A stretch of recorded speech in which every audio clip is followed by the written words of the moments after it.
अभी इनको main propaganda इनका ये है कि मोदी को हटाना है और इनका कोई मकसद नहीं है। सुप्रीम कोर्ट में माफी मांगी है 5 बार झूठ बोलने पे।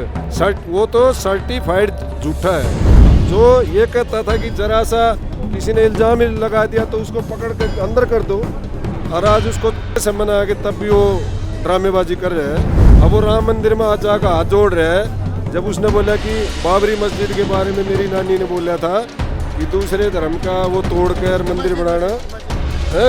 आज वो वहीं हाथ जोड़ रहे हैं हिंदुओं की वोट लेने के लिए, इसलिए तो कर रहे हैं। भूखे तो चाटना हुआ। कितना देर के लिए बुला रही है ईडी? 1 घंटा, 2 घंटा, 3 घंटा, 5 घंटा? अगर आप जितना भी उनका काम है, केजरीवाल जी का जितना भी काम है, 5 घंटे के लिए उनके पास टाइम नहीं है। भाई सब तिकड़म सब करते हैं, पॉलिटिक्स में तिकड़म बिना काम नहीं चलता। केजरीवाल की सरकार का क्या कहना है आपका? केजरीवाल की सरकार, मैं बता रही हूँ ना, मैं एक ही चीज बोलूंगी, जब तक ये बंदा रहेगा पाकिस्तान से भी बदतर हालत होगी दिल्ली की। अभी देखो ना कि क्या होता है, अभी तो दिल्ली में भुखमरी भी आनी बाकी है। अच्छा, केजरीवाल जी जो हैं वो बीजेपी के वो दावा कर रहे हैं कि बीजेपी के जो नेता हैं वो हमारे विधायकों को खरीदने की कोशिश कर रहे हैं 25 करोड़ में। आपको क्या लगता है? वो खुद बिका हुआ है, कभी सच बोल रही है। वो खुद बिका हुआ है। और क्या बिका हुआ था? अभी तो बिका हुआ है वो, कैसे? बिका हुआ है वो। मैडम मुझे नहीं पता, मैं इस बात की तर्जीह देना चाहूंगी कि वो खुद बिका हुआ है। 62 जिसके विधायक है और दूसरे के पास 8 है। आप पढ़े लिखे हो, बच्चे हो, 8 वाला सरकार कैसे बना लेगा? संसार में नहीं है उसकी कोई एक बात तो सच बताओ जो उसने सच बोली हो जिंदगी में। जहाँ से शुरू हुआ था सब बात उसकी झूठ हुई कि नहीं हुई? बताओ। उसने सुप्रीम कोर्ट में माफी मांगी है 5 बार झूठ बोलने पे। मांगी है कि नहीं मांगी है? वो तो सर्टिफाइड झूठा है। अच्छा, कोर्ट ने भी तो जिसके पास 8 विधायक है, उसके 62 विधायक है। बताओ, कोई लॉजिक बताओ हिंदुस्तान में कि वो 8 वाला सरकार बना लेगा? उससे विधायक लेके भाई 2-4 कम होता कोई कर सकता है। हम किसी का वो नहीं करते भाई, सब तिकड़म सब करते हैं। पॉलिटिक्स में तिकड़म बिना काम नहीं चलता। माँ झूठा, उसने अपने बच्चों की कसम खाई थी कि राजनीति में नहीं आऊँगा। जो अपने बच्चों की कसम खा कर राजनीति में आ गया, जिसने कांग्रेस के खिलाफ झंडा बक्से भर भर के, और उसने 24 घंटे नहीं लगाए उसी कांग्रेस से गठबंधन कर लिया, तो उससे झूठा दुनिया में कोई है नहीं। और जो फरीका जो देते हैं ना, ये हमारे बच्चों को अपंग बना रहे हैं। जो ये कहता था कि जरा सा किसी ने इल्जाम लगा दिया तो उसको पकड़ के अंदर कर दो, और आज उससे मना के तब भी वो ड्रामेबाजी कर रहे हैं, तो वो अपनी बात पे तो वो मुकर गया ना।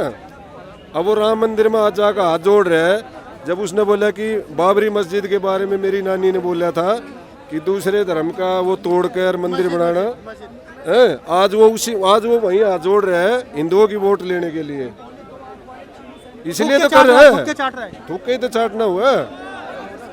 एक बात तो बताओ, उसने जो बोला और वो सच किया? एक भी नहीं किया। देखो, मैं बीजेपी का आदमी हूँ, लेकिन दिल्ली में जो शीला दीक्षित ने जो काम करे थे उसके बाद एक काम भी नहीं हुआ है दिल्ली में।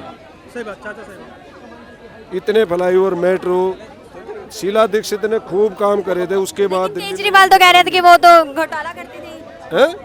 वो केजरीवाल तो कहते थे शीला दीक्षित है जो घोटाला करती थी, बकायदे मोटी मोटी फाइलें लेके घूमती मैडम थी। जी, आज कांग्रेस के साथ क्यों जा रहा है? अगर शीला दीक्षित ने ऐसा किया, घोटाला किया, तो क्यों गया वो? आज नहीं, जब केजरीवाल शीला दीक्षित के खिलाफ जीता था तो अगले 36 घंटे में उसके साथ मिल गया था।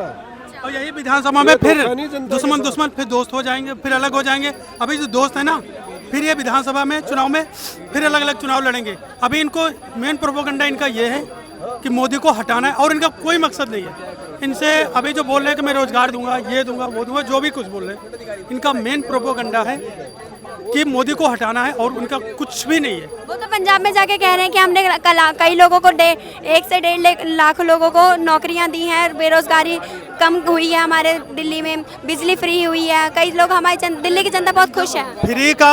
फ्री को हम लोग को ना असहाय बना रहे हैं। अगर हम 10 दिन, अभी हमें खाना पीना घर पे मिलता रहेगा, हम 10 दिन बैठे रहेंगे तो सिंपल सा रीजन है, मैं काम करने का मन नहीं करेगा। लोग वर्कआउट क्यों करते हैं? क्योंकि उनको फिटनेस का अपना ध्यान रखना पड़ता है। प्रॉपर फिटनेस का ध्यान रखेंगे तो उनका जो एज है ना वो बढ़ेगा और बढ़ेगी। अगर हम रोड डेली लेटे पड़े रहेंगे तो वो हमारे लिए ज़्यादा प्रॉब्लम है। इसलिए केजरीवाल से निवेदन है कि फ्री का कुछ ना करें। बात है ईडी का, अगर आज केजरीवाल सरकार ईडी के कहने पे नहीं जा रही। अगर यही गरीब जनता कल को वो पुलिस अगर उसके घर जाती है पकड़ने के लिए, अगर वो नहीं जाएगी तो यही कानून क्या ईडी केजरीवाल उसके ऊपर लागू करेंगे कि आप भी मत जाओ, 10 समन आए तो जाओ? क्या यही बात करेंगे? कोर्ट में जाएंगे, वो सुप्रीम कोर्ट जाएंगे, जैसे आज केजरीवाल सुप्रीम कोर्ट जाने के लिए बोला। वीडियो कॉन्फ्रेंसिंग हुई है वहाँ पे। वीडियो वो तो जबरदस्ती की गई, जब कोर्ट ने बोला तो किया। वही 18 मार्च को पड़ा है ना अगला डेट, 18 फिर वो वहाँ 16 मार्च 16 मार्च 18 मार्च जो भी, फिर वही ढूंढ लेंगे केजरीवाल, फिर बोलेंगे कोई ना कोई बहाना, नहीं तो क्या बोलते हैं उसको, ये आचार संहिता लागू हो जाएगी, बोलेंगे चुनाव, फिर वो पक्का है केजरीवाल नहीं जाएगा। उसका मेन प्रोपोगंडा है जब तक चुनाव है मुझे नहीं जाना है। अच्छा, हमेशा मतलब ये अभी तक जितने भी नहीं गए वो आप कह रहे हो कि बहाना मार लेंगे, ऐसा क्यों? बहाना ही क्यों? क्या पता सही में कोई काम होगा भी कहीं मैम। कितना देर के लिए अगर बहाना नहीं बना रहे, कितना देर के लिए बुला रहे ईडी? 1 घंटा, 2 घंटा, 3 घंटा, 5 घंटा? अगर आप जितना भी उनका काम है, केजरीवाल जी का जितना भी काम है, 5 घंटे के लिए उनके पास टाइम नहीं है। 5 घंटे कम सो लो, 5 घंटे कुछ भी कर लो। एक जो अपना मीटिंग कर रहे हो, यूपी जा रहे हो, गुजरात जा रहे हो, चंडीगढ़ जा रहे हो, पंजाब जा रहे हो, उसके लिए आपके पास टाइम है। 5 घंटे आपको पास ईडी के लिए, जो कि वो केंद्र सरकार या राज्य वो सरकार के अंडर में आता है, उसके लिए उनने पता है कितना क्वालिफाइड किया है तो ईडी बने। आप उनके पास जाना चाहिए, आप उनका जवाब दो, वो तुम्हें जेल में पकड़ कर रख रहे। अगर आप गलत हो तो भाग रहे हो, अगर सही होते तो आप ईडी के पास तुरंत जाते हैं। अच्छा, केजरीवाल जी जो हैं वो दावा कर रहे हैं कि जो बीजेपी के नेता हैं वो हमारे विधायकों को 25 करोड़ रुपए में खरीदने की कोशिश कर रहे हैं, तो आपको क्या लगता है, सच है कि बीजेपी के नेता जो हैं वो खरीदने की कोशिश कर रहे हैं ऐसा? तो उसके लिए सबूत भी मांग रहे, सबूत भी नहीं दिखा रहे ये लोग। उनकी मंत्री बोली थी ना, केजरीवाल कह रहे हैं, उनकी मंत्री भी तो बोल रही थी। केजरीवाल का सिर्फ अतिथि का सिर्फ ये प्रॉब्लम, वो मीडिया को बुला के उनका सिर्फ प्रोपोगंडा ये है, वो मीडिया को बुलाएंगे, प्रेस कॉन्फ्रेंस करेंगे, सारे लोग देखो, सारे लोग मेरी तरफ आ जाओ और मैं पाक साफ बच जाऊँ। उनका मेन फंडा यही है कि मुझे मीडिया प्रेस कॉन्फ्रेंस करना है, कहीं पे नहीं जाना है बस।